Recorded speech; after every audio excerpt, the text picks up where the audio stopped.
মসজিদ মসজিদ মসজিদ মসজিদের জন্য সবাই দান করেন মসজিদ আলহামদুলিল্লাহ 1 টাকা দান করলো আলহামদুলিল্লাহ 1 টাকা দান করিলে 70 টাকা সওয়াব মসজিদ মসজিদ মসজিদ ভাই মসজিদে 100 টাকা আলহামদুলিল্লাহ মসজিদ মসজিদ মসজিদ মসজিদে দান করেন ভাই, দান করলে দান কমে না।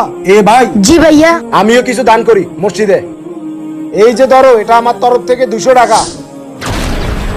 কিরে ভাই টাকা না দিয়ে 5 টাকা দিছিস? আরে ভাই আমি টাকা দিলাম তো। কিরে ভাই মস্কারি কেন করে? মসজিদে কি টাকা দিবেন? তাহলে বলে। আচ্ছা ভাই, তাহলে আমি আরো 200 টাকা দিতেছি, আরো 200 টাকা। এই যে এটা আমার তরফ থেকে।